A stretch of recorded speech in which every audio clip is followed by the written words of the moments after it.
Sa ikatlong araw ng paglilibot dito sa norte, sasadyain namin ang 3 sa pinakamagagandang lugar dito sa Pagudpud.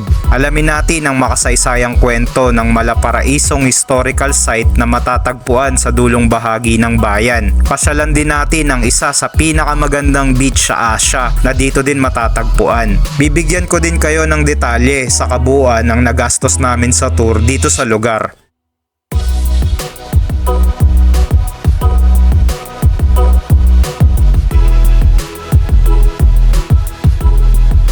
Welcome sa Layas, North Loop episode. Ang kwento ng lakbay at saliksik na may pulot na aral at inspirasyon.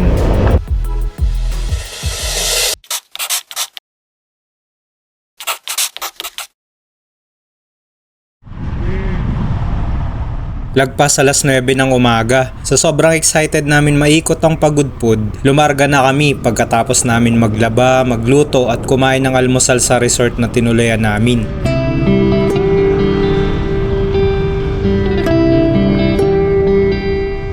Isang makasaysayang lugar ang una naming papasyalan.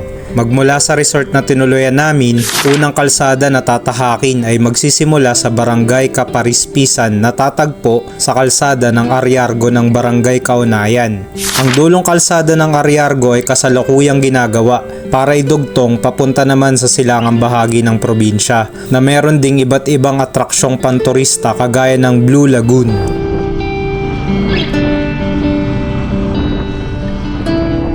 Pagbaba namin mula sa itaas na bahagi ng kalsada ng Barangay Kaparispisan, narating naman namin kasunod itong Arriargo Road ng Barangay Kaunayan. Medyo nahirapan kaming hanapin ang pasukan papunta sa historical site na pakay namin dahil kagagawa lang ng kalsada at wala pang mga road signage sa lugar.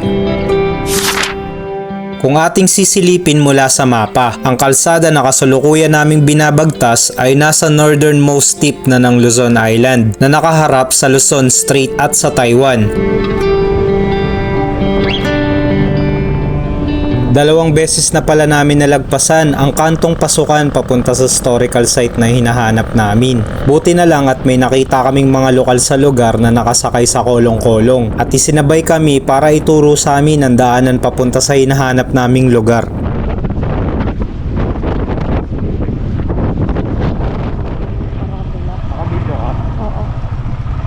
Pagdating namin sa kantong pasukan, off-road at kasalukuyan pang ginagawa ang kalsada.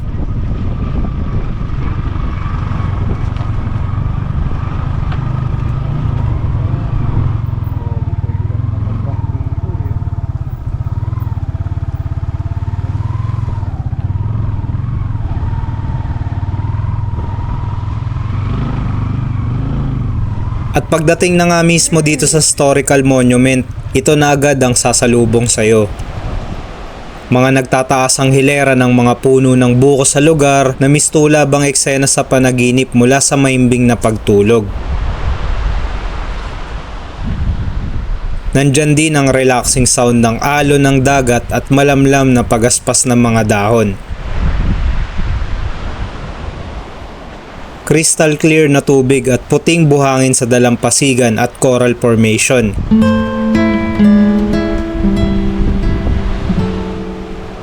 Sobrang raw and untouched pa ng lugar na to.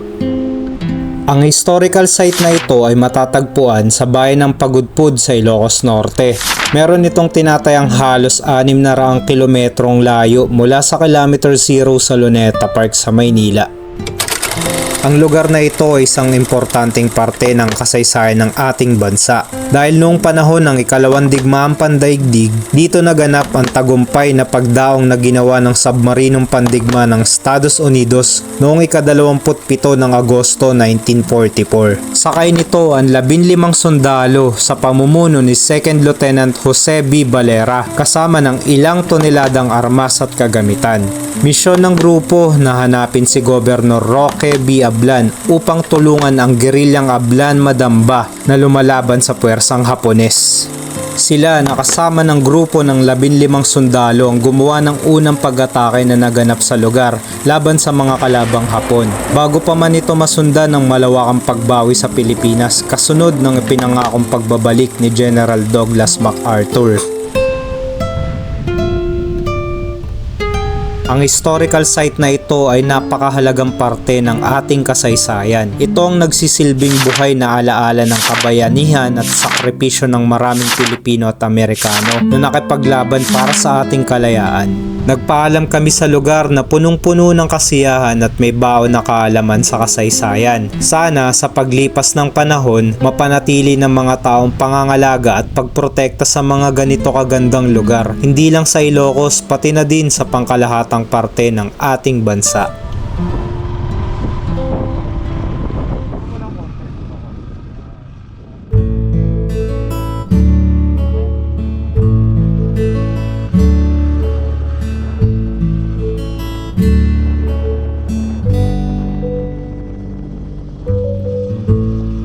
Pagkatapos mabisita ang historical site, sunod na agad namin tinungo ang ikalawang tourist attraction dito sa Ilocos Norte. Nahirapan lang kami ng very late sa paglocate sa eksaktong lugar dahil walang signal. Salamat sa mga lokal na nagturo sa amin ng tamang daanan.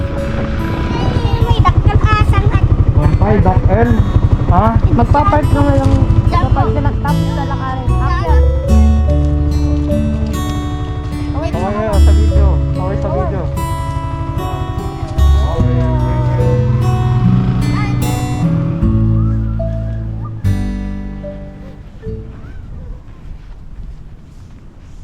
Pagdating namin dito sa second destination namin, umakyat na kami pataas ng Borol. Nabigla ako sa napakapambihirang ganda ng lugar na ito na may 360 view ng karagatan mula sa ibaba.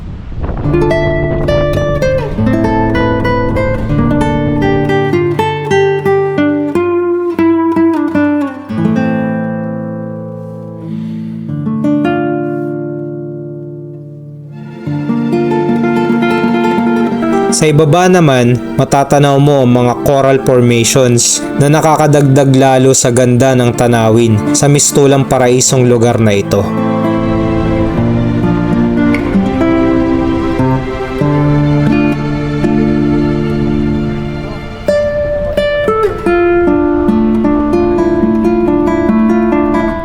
Guys, dito kami sa pamiliang bayan ng Pagudpud sa town proper ng Pagudpud, guys.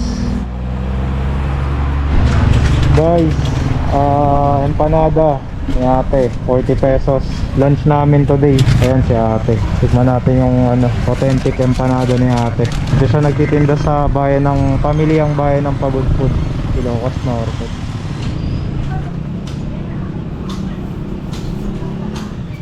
Guys, bibili lang kami ng manok. Bali, dinner namin mamaya, tsaka almusal bukas. Adoboy namin dun sa lodging Stig, di ba? 700 pesos overnight. May kasama ng free usage ng mga cooking stove, utensils. Ganda pa ng glamping hut nila.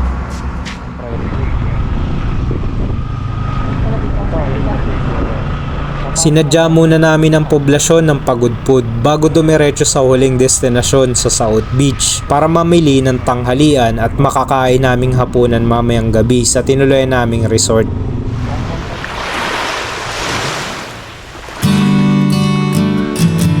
South Beach, isa sa pinakamagandang beach sa Asia. Ika nga nila, South Beach is the precious stone in the crown of Pagudpud. Walang ingay at walang polusyon. Pure and untouched by commercialism at malayo sa dagsang bilang ng mga turista.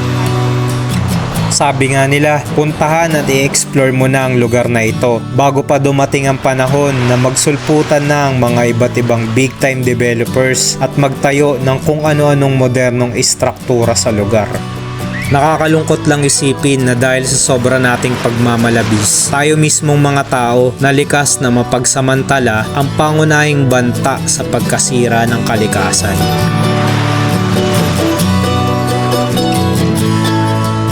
Natapos ang pag-iikot namin dito sa Pagudpud kasabay ng daan-daang paglubog ng napakagandang araw sa malayong tanaw. Sabi nga nila, para daw tong painting ng Diyos sa langit. Iba talaga pag ang kalikasan ng humaplos sa kamalayan ng bawat tao. Totoo talaga na nature is the faithful healer of the soul. Kinabukasan, pagkatapos nito, aalis na kami para magpatuloy muli sa paglalakbay pababa ng Bacara at pasukin dito pa din sa Ilocos Norte. Mixed emotions ang pagtatapos ng bawat adventure na nangyari. Masasabi ko na ito na marahil sa ngayon ang isa sa pinakamasaya at kakaibang experience na nasubukan ko sa buong buhay ko. Nababaunin ko hanggang sa pagtanda at para maibahagi na din sa iba ang ganitong pambihirang kwento. Kung umabot ka sa part na to, maraming salamat. Magkita tayong muli at samahan ako sa next episode ng aking paglalakbay at pagtuklas sa ganda ng mga probinsyang atin pang papasyalan.